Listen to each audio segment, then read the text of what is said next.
For more than 2 decades, Big Day Out was one of Australia's longest running and most successful music festivals. What started in '92 as a gamble to bring an up-and-coming band called Nirvana to Sydney soon exploded into a national touring juggernaut. Big Day Out would go on to host some of the biggest names in music, including Metallica and Red Hot Chili Peppers. Big Day Out would eventually face a perfect storm of trouble caused by rival festivals, massive cost increases, and a series of financial gambles that saw the end of a much-loved festival. Stay a while as I take you through the rise and fall of Big Day Out. Big Day Out began as a one-off Sydney event on the 1992 Australia Day public holiday created by promoters Ken West and Vivian Lees. West was a kineticist and artist who started his career in lighting and stage production. Lees had a background in band management, which included managing hunters and collectors. Lees' business smarts and West's artistic vision were a perfect complement to each other. Operating under the name Lees and West, the duo had spent a good chunk of the 80s promoting lesser-known international acts into Australia, which included Lou Reed and Run DMC.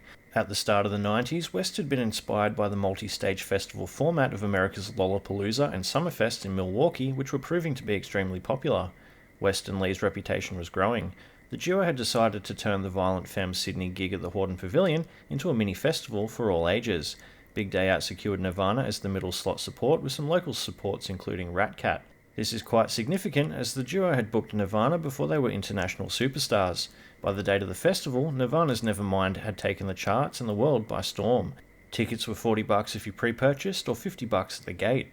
Big Day Out had sold out with 21 bands across 3 stages. If you didn't want to watch the bands, there were amusement rides and a massive skate ramp.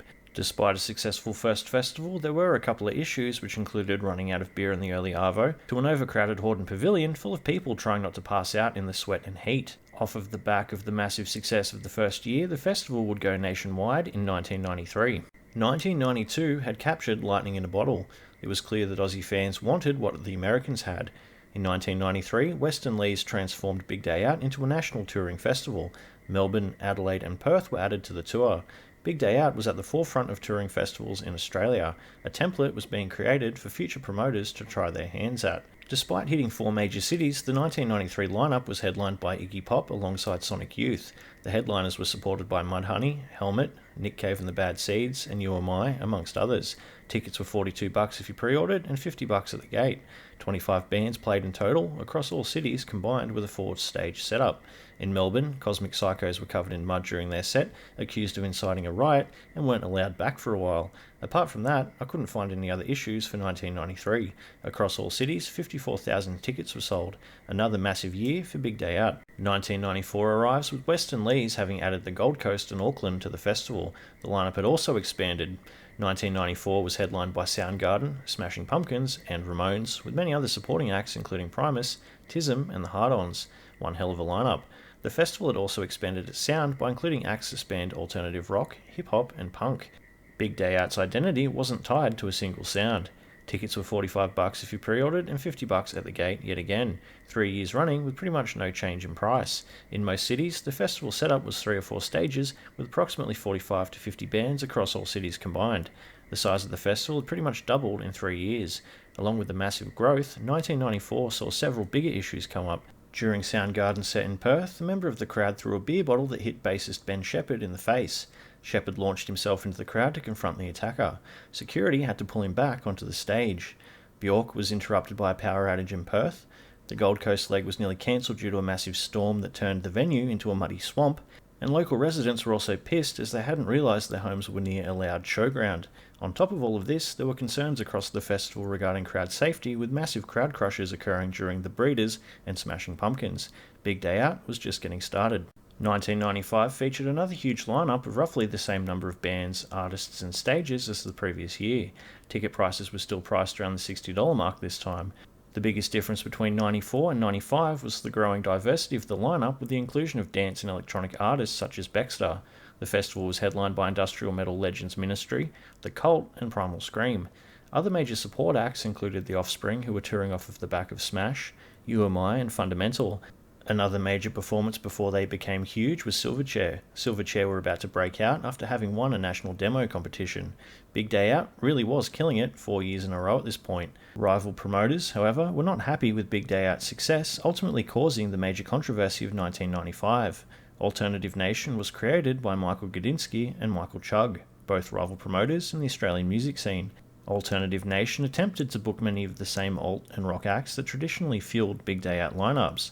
Tensions soared over artist exclusivity, with Big Day Out promoters accused of locking bands into agreements that reduced their ability to play at competing festivals. The dispute caused a media shitstorm, with both sides trading verbal blows about fair competition and who truly represented Australia's alternative music audience.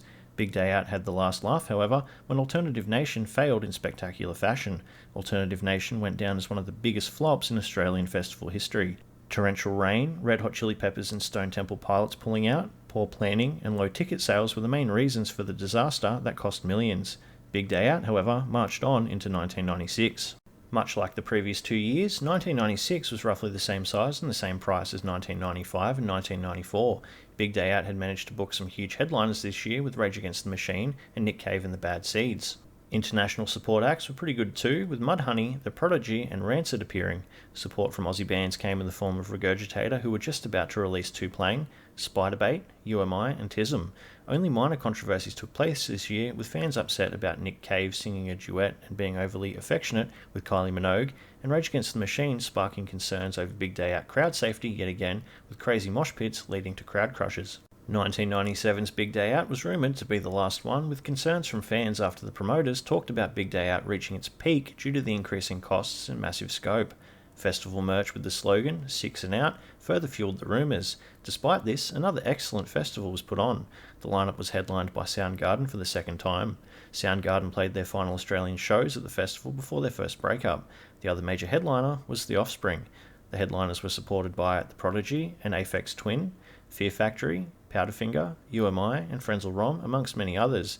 Tickets were just $60 again, with roughly the same number of bands. The only major issue I could find for 1997 was Sepultura dropping out due to multiple issues, with Fear Factory added to the bill. Despite all of the rumours and shirt slogan, Big Day Out would only go on a hiatus in 1998. This gave the promoters a year to recover and re-energise. Big Day Out returned in 1999 with its biggest shows to date. With a bigger festival to pay for, ticket prices increased to $65. Incredible value to see a combined 55 bands across all cities. The lineup was headlined by two of the most controversial acts of the 90s, with Marilyn Manson, who was at the peak of his career with Antichrist Superstar, and Courtney Love with her band Hole. Korn, The Living End, Powderfinger, Regurgitator, and Jebediah were also on the bill. Big Day Out also featured multiple electronic acts in the Boiler Room. The Boiler Room stage featured Fatboy Slim and Underworld. 1999 had sold 220,000 tickets and grossed $14.3 million. Despite the massive profits, 99 was a controversial year with a few issues occurring. Manson's inclusion caused pearl-clutching moral panic across Australia. Religious groups and conservative politicians campaigned to have Manson banned from playing. Manson would also get upset during some of his performances with a stage walk-off in Perth. 2000 arrives and Big Day Out's back again, bigger than ever. 65 bands from a broad music spectrum were on the bill at Sydney alone this year across 9 stages. Ticket prices increased again to $70. The size of the festival had pretty much tripled in size, with ticket prices nearly doubling. Headliners included Red Hot Chili Peppers, 9 Inch Nails, Foo Fighters and Blink-182, 4 industry titans for only $70. Supporting acts featured the Chemical Brothers, She Had, Something for Kate, Spiderbait, Grinspoon, Killing Heidi and Jebediah, amongst many others. Enormously successful yet again, but not without controversy. Dave Grohl was arrested in the early hours of the morning following the Gold Coast show for driving a rented moped while over the legal blood alcohol limit. Frenzal Rhomb pulled out of their Melbourne set following a disagreement with the promoters. Intense summer heat and crowd crushes were still a major issue that was still not fully addressed 8 years after the creation of Big Day Out. What were your favourite years of Big Day Out? Let me know down below in the comments. The very next year in 2001, the festival books around 65 bands at each city, with tickets climbing to $80. The festival had some huge names this year, with Limp Bizkit, Rammstein, Coldplay, Placebo, Queens of the Stone Age and Black Eyed Peas. Support came in the form of At the Drive-In, Powderfinger, UMI, 28 Days, The Avalanches and Killing Heidi, amongst dozens of others. One tragic event this year permanently marked the festival forever. The incident occurred while Limp Bizkit were performing the start of their set with Hot Dog and My Generation. Sadly, near the front of the mosh pit at the Sydney Showground, intense crowd pressure caused several patrons to collapse and suffer asphyxiation injuries. Security were reportedly trying to stop the show, with the promoters grabbing the mic shortly after, telling the crowd to make room. Despite being pulled from the crowd and receiving medical attention amongst many others, 16-year-old Jessica was placed on life support and passed away 5 days later. The event led to major reforms in festival safety standards across Australia, with the inclusion of the D-barrier system to split mosh pits into smaller sections. Limp Bizkit would later pay tribute to Jessica when they played Soundwave 2012. This was their Aussie Festival return after more than a decade after the tragedy. Limp Bizkit had previously been part of controversy over their performance at Woodstock 99. Despite the awful tragedy of 2001, Big Day Out returned in 2002, determined to put on a much safer show with D-barriers and strict crowd management in place. Tickets climbed to $88 to justify some massive names on this year's lineup, with 60 bands set to play Sydney alone. This is about the halfway point of Big Day Out's history. This year was headlined by The Prodigy, New Order, and Garbage. Support came from bands including System of a Down, Silverchair, The White Stripes, NoFX, Alien Ant Farm, Regurgitator, John Butler Trio, and The Living End. A lot of this year's controversy actually came from the crowd control measures put in place. System of a Down's sets were scheduled for earlier in the afternoon to avoid the potential for wild nighttime crowds. The festival took a hard stance against crowd surfing and stage diving, with security removing those who ignored the new rules. Despite the pushback from attendees, there were no further tragedies, with another successful year. 2003 was another year, and another, even bigger, Big Day Out. Tickets were $93, with a massive 77 bands on the lineup for Sydney that year alone. That year's headliners were Foo Fighters, Kraftwerk, PJ Harvey, and Jane's Addiction. Support came from bands including Queens of the Stone Age, Deftones, Murder Dolls, Exhibit, The Vines, The White Stripes, and Cog. Despite the stellar music, the 2003 tour was marked by several offstage dramas and eccentric controversies. One of the more amusing incidents involved a feud between Deftones and Aussie punk band Frenzal Rhomb. During a performance, Frenzal guitarist Lindsay McDougall joked to the crowd that Deftones frontman Chino Moreno was backstage eating a big plate of buffalo testicles. The comment got back to Deftones, leading to a backstage spat where Moreno allegedly threatened to shoot the band members if they were in his hometown of Sacramento. She had also made headlines for their temporary name change to Pacifier with pressure from their US-based label. 2004 was a big year for the festival, expanding to 2 dates in Sydney due to exceptional demand for tickets. Tickets were $98, with 41 core bands on the lineup, with an additional 18 bands on Friday and Saturday for Sydney. Other cities had 16 bands across one day, which was on par with 2002. This demand was due to the big names on the bill, including Metallica. Major acts for this year were Metallica, The Strokes, The Black Eyed Peas, Muse, Hoodoo Gurus, and The Darkness. Support came from bands such as Kings of Leon, The Mars Volta, Jet, Something for Kate, and The Butterfly Effect, amongst many others. 2004 faced its fair share of controversies and issues as well. A Perfect Circle pulled out, citing reasons too complex to explain. The Sydney leg was hit by a record-breaking heatwave, with temperatures soaring to nearly 46 degrees Celsius, leading to widespread heat exhaustion, leaving the local fire brigade to spray down the mosh pits. Further to this, there was a growing police presence aimed at reducing drug use and aggressive behaviour. 2005 saw a scaled-back Big Day Out. The list of bands for 2005 had shrunk to roughly 53 per city. Ticket prices were around $105, climbing steadily every year for a while now. This year was headlined by Beastie Boys, System of a Down, Slipknot, and the Chemical Brothers. Major support came from The Hives, The Streets, Rise Against, Grinspoon, Spiderbait, and John Butler Trio. Definitely not Big Day Out's best lineup. Controversy in 2005 was centred around 2001's tragedy. A high-profile lawsuit filed by an insurance company hit Limp Bizkit and Fred Durst.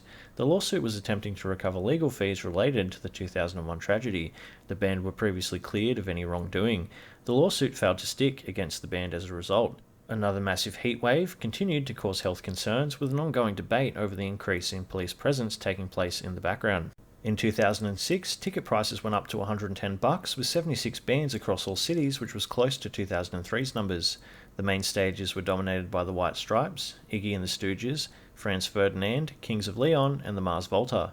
Supporting acts included Wolfmother, Airborne, The Living End, The Presets, Hilltop Hoods, and Magic Dirt, amongst many others.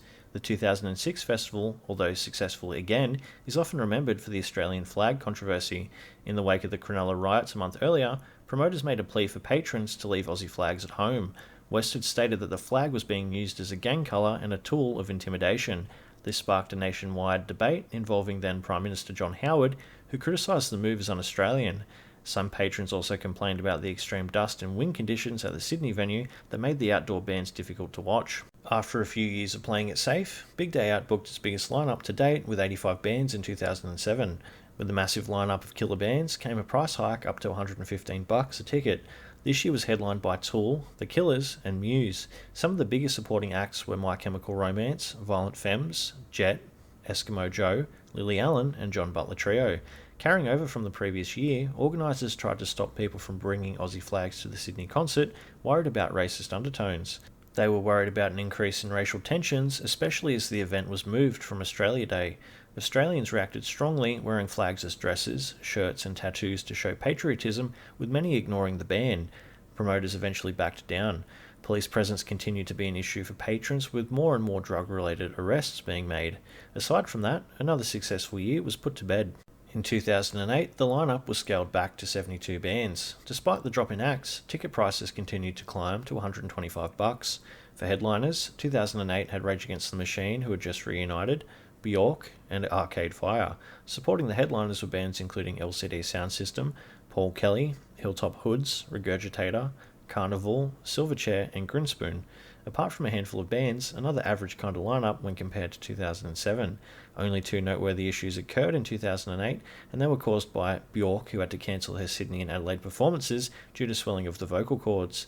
The second issue was an enormous Melbourne crowd of over 40,000 people during Rage Against the Machine's set. Security struggled to manage the surge, leading to what were described as controlled riots in the mosh pit. 2008 was the first year where Big Day Out was starting to feel the financial strain as costs were skyrocketing. Soundwave was making a massive name for itself as a competing, touring festival at the same time. To make matters worse, the 2008 financial crisis had begun. 2009 saw 85 bands booked, which rivaled 2007. Ticket prices climbed even higher to $132. This year's headliners were Neil Young, The Prodigy, and Arctic Monkeys. Support came from bands including Pendulum, My Morning Jacket, Hot Chip, Bullet for My Valentine, The Butterfly Effect, and Serj Tankian, with dozens more to follow. This was another kind of just average lineup in my opinion. There were a few issues for 2009's festival, with one of them ending in tragedy. The popularity of the electronic lineup was so huge that security struggled to contain the crowds in the boiler room, leading to a temporary lockout where fans were prevented from entering the area for safety reasons. This pissed off a lot of people who had paid specifically to see bands like The Prodigy. On top of this, the festival took place during yet another severe heatwave in Melbourne and Adelaide. Temperatures hit 43 degrees Celsius, forcing organisers to deploy massive water cannons and misting tents to prevent mass heat stroke. Tragically, the 2009 tour also saw the death of a young fan at the Perth leg due to taking too many ecstasy pills, made worse by the heatwave. Festival safety and medical response times was once again raised on a national level. Compared with 2008, ticket sales were climbing at around 260,000. For 2010, tickets were $140 with a staggering 142 acts on the bill. This was the biggest festival Australia had seen to date, with 350,000 tickets sold. A second date was added for Sydney yet again. Big Day Out would not get any bigger from this point onwards, it had well and truly peaked. To pull these kind of numbers, 2010 was headlined by Muse and Powderfinger. Major support came from Lily Allen, Groove Armada, Kasabian, Calvin Harris, Fear Factory, including many more. Controversy in 2010 largely revolved around the Gold Coast and Sydney legs facing scrutiny over extreme overcrowding and long lines for amenities. For 2011, tickets were priced at $150 with 66 bands plus local bands at each city. This was way smaller than 2010's lineup, more than half. Despite the smaller scale, a second date was added for Sydney. Tool, Rammstein, Iggy and the Stooges, and MIA headlined the festival. Strong support came from bands including Deftones, Wolfmother, Bliss and Esso, and Birds of Tokyo, amongst many others. Sydney had sold out in minutes, which was why a second show was added. Despite another successful year, the cracks were starting to show. Just days after tickets went on sale, the 20-year partnership between West and Lees came to an end due to internal conflicts and mounting cost pressures. This was truly the end of an era. West would go on to partner with US-based company C3 Presents, which runs Lollapalooza. There were a few other controversies that took place in 2011 as well. MIA put on some erratic performances. Alice Glass from Crystal Castles performed with a broken ankle, which led to shorter and more chaotic sets as well. Pressure was also mounting from Soundwave, who were outbidding Big Day Out for the heavier acts. For 2012, ticket prices continued climbing ever upwards to $165. 70 core bands were booked, which was a small bump over the previous year. Big Day Out was celebrating its 20-year anniversary as well. The headliners were Kanye West, Soundgarden, and Kasabian. Support came from dozens of bands, including Foster the People, My Chemical Romance, Parkway Drive, Blue Juice and The Living End, amongst many others. The lineup was extremely polarising. 2012 would mark the beginning of the end of Big Day Out for multiple reasons. Lineup announcements were staggered with a shocking 19 bands in its first announcement. Soundwave, in comparison, had 70. West had failed to promote through social media, spending money on advertising through print magazines instead. The lineup caused controversy by adding Kanye West. Kanye's massive performance fee reportedly led to the downsizing of Adelaide and Perth and caused a rift among many die-hard rock fans who felt the festival was moving too far away from its alternative roots. Kanye and Odd Future were removed from New Zealand, Perth and Adelaide lineups. Odd Future had also sparked further backlash following the uproar over their lyrics, which were deemed homophobic and misogynistic. Kanye's set was delayed by 45 minutes in the Gold Coast, with Chris Cornell blaming the Big Day Out production crew. If that wasn't enough, ticket sales were poor in some cities, with certain stages closed, resulting in significant financial loss for the owners. Auckland fared so badly, resulting in it being excluded from 2013 altogether. Compared to the festival's history, this was an absolute disastrous year. Despite 2012 being a horrible year, 2013 arrives, the second last year of Big Day Out. Ticket prices remained the same as the previous year at $165. A whopping 118 bands were booked for 2013, which is the second biggest Big Day Out lineup. Red Hot Chili Peppers and The Killers headlined, with support from bands including Death Grips, Childish Gambino, Against Me, The Bloody Beetroots, Grinspoon, and a very long list of Aussie acts. 2013 was hit by significant controversies and logistical issues. At the Gold Coast, Red Hot Chili Peppers experienced sound issues with the crowd chanting "Turn It Up" as the audio was muffled and dropped out frequently. A rogue employee was fired after using the main stage LED screens to display inappropriate messages to female fans during Vampire Weekend set. AJ Matter would buy out Ken West later that year.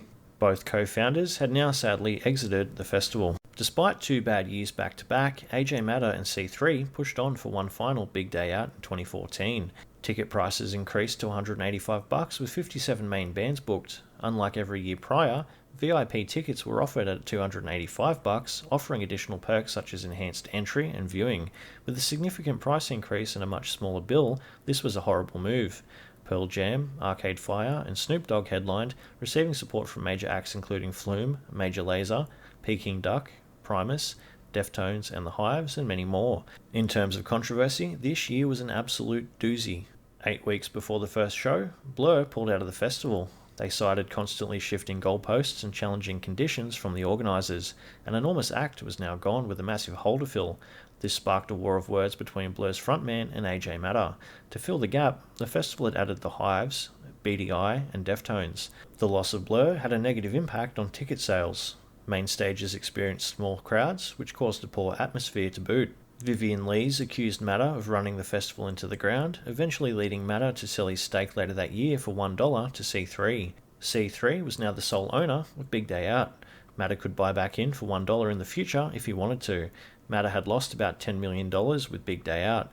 Big Day Out was done and would not return in 2015. C3 had decided to put the festival on permanent hiatus, remaining on hiatus to this day. So, what are the founders and AJ Matter up to in 2026? Sadly, Ken West passed away peacefully in April 2022 at the age of 64. After Lees left Big Day Out, he focused on getting his kids through school. He studied archaeology at uni and travelled to interesting places around the world to pursue research projects.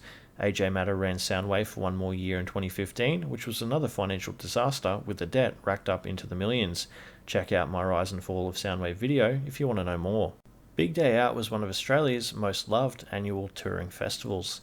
Fans of music had fallen in love with its alternative atmosphere and an impressive list of the biggest names in music playing the festival over the years, which included Metallica, Pearl Jam, Red Hot Chili Peppers, and Rage Against the Machine.